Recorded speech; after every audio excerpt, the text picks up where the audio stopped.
Welcome everyone to another episode of Fate Grand Order Servant War Room.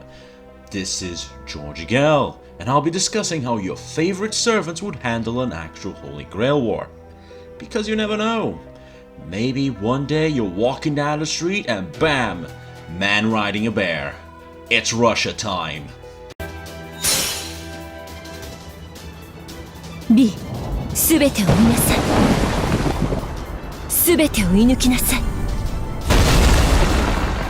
我が流氷にその大いなる力を手向けなさい。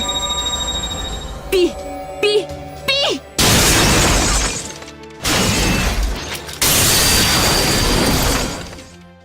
For this video, I will be discussing none other than the Grand Duchess of Russia, Anastasia. Anastasia is a 5-star caster servant released when the first Lostbelt, Russia's Lostbelt, was released. She's the servant of the main character's first Lostbelt antagonist, Kadok. She's also responsible for the destruction of Chaldea, so from that alone we can already expect some power out of her. But how good is Anastasia really?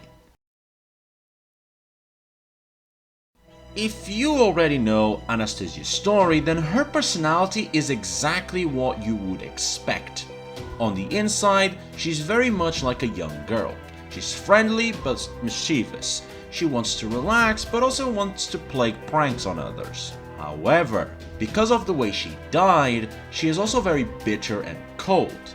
If you're someone who complains a lot about every little detail, then she will dislike you, perceiving you as just someone who doesn't know what true suffering is. But if you're calm and try to get on her good side, then eventually she should reveal her true personality. Be aware that she is royalty though, and while she is more of a modern royalty and thus lets a lot of things slip by, she'll still demand some amount of respect towards her since she is a Romanov. Overall, her personality may result in many not want to bother dealing with her, and instead acting more like a business partner, but in general you shouldn't be too worried about any form of betrayal, so don't be afraid of interacting with her. Anastasia's stats are expected for a caster, and in general shouldn't be taken too much into consideration.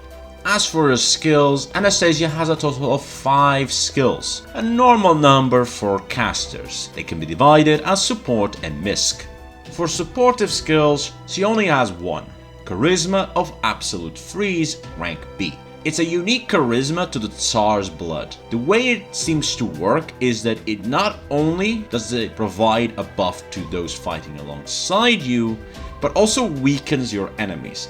In a form of intimidation, let's put it that way. So this is actually an improved version of Charisma since it does actually affect your enemies.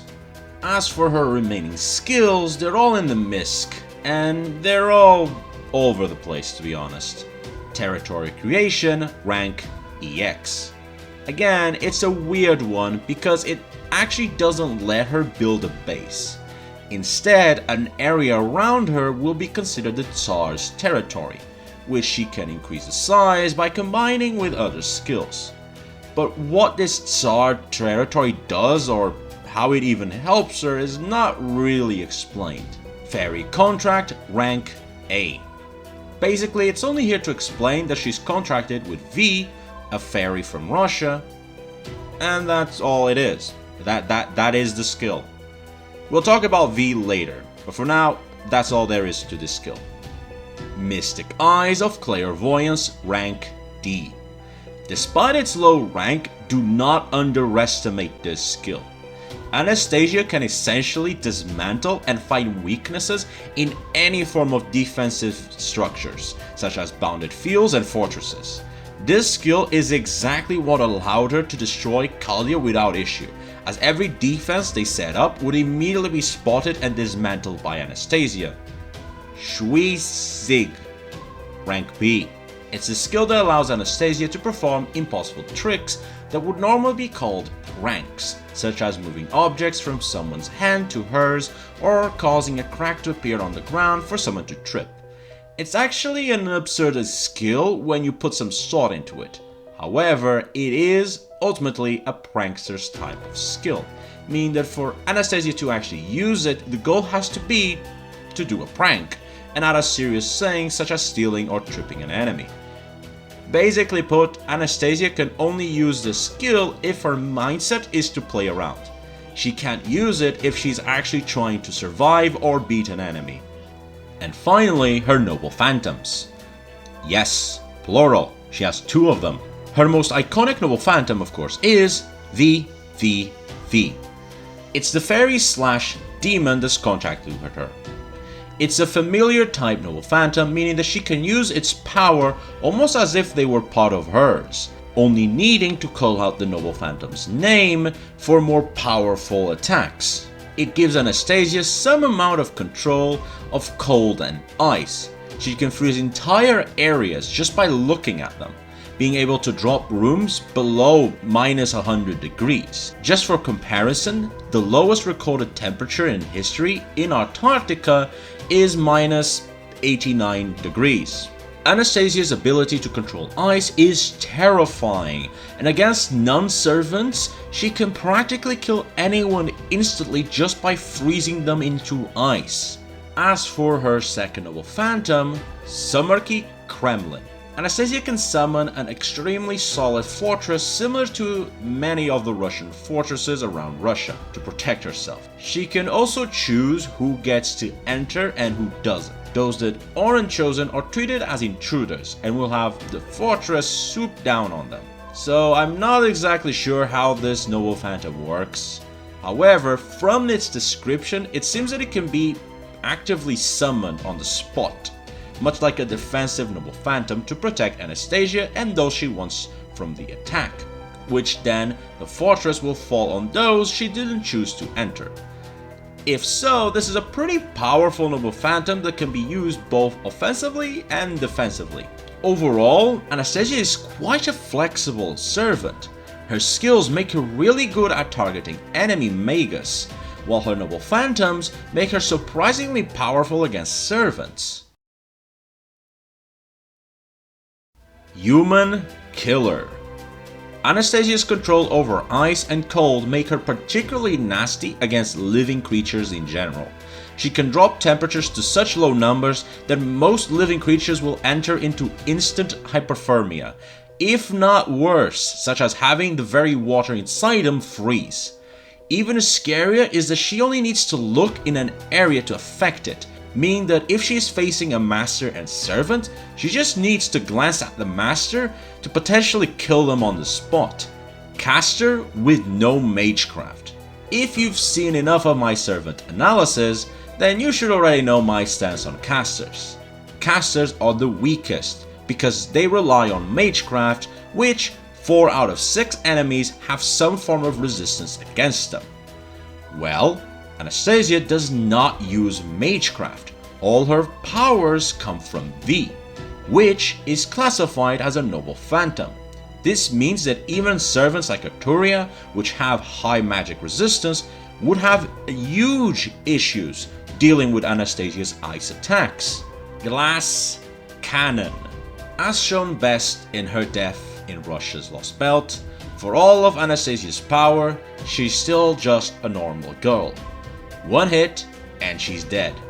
Even Magus could potentially kill her if they catch her off guard. Strong versus melee, weak versus ranged. Anastasia could fight on equal grounds with Beowulf, was stronger than Leonardo da Vinci, could put down a superpowered Ivan the Terrible, yet against Avesbron and Billy the Kid she couldn't exactly deal with them that well. Even with the upper sneaksy aiding her, she was still not in a winning position, and the reason is quite simple.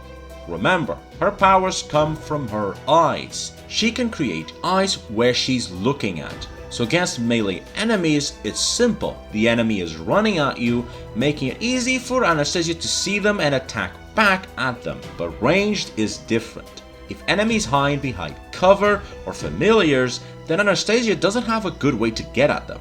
Also, archers that can snipe from several kilometers away are particularly nasty, as Anastasia can't even see them. 1v1 Master. Once again, her eyes are both her greatest strength and weakness. If there's only one enemy to look at, then Anastasia can very likely deal with them. But if there's two or more, all they need to do is be on separate sides, and suddenly Anastasia doesn't have a method to stop all enemies from getting close. So, if you summon Anastasia, what can you do? Play the long game. I feel like I say this in every servant. But in Anastasia's case, it's even more important. Anastasia is a glass cannon, meaning that when she fights for the first time, her powers will cause everyone to blink and look in her direction. She's no small fry, but instead a big threat. And the last thing you need is for several enemies to come at her at the same time. Or even worse, for archers to attempt to snipe at her. Play it cool and let participants weed each other out. You can use this time to get friendlier with Anastasia, as well as planning how best to use her fortress on the Phantom. Only fight if it's strictly self-defense.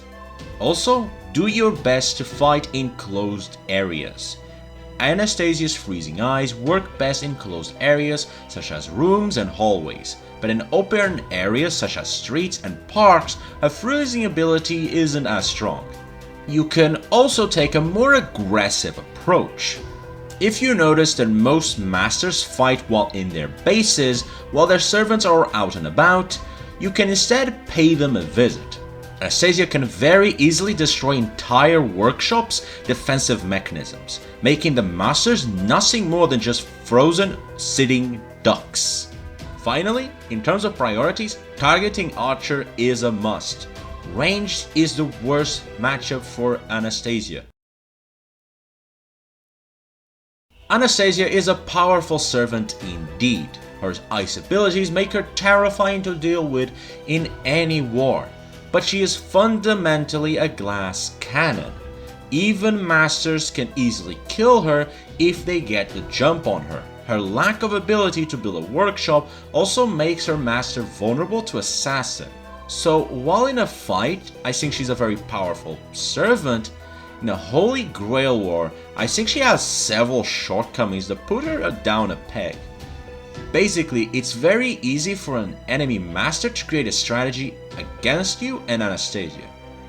In the end, I'll give her an A, but a very questionable A. With Anastasia, it all comes down to the opponent. She deals best with meatheads that just move forward without a plan, and deals worse with enemies that plan and strategize. This means that she can very easily lose to a weaker enemy that just has a plan, but completely stop an opponent leagues above her if they just rush at her. So if you summon her, you can be happy that you summon a powerhouse, but you can't just relax and not think ahead. Anastasia will still need a good plan to deal with her many shortcomings. She is a vulnerable servant that can be very easily killed.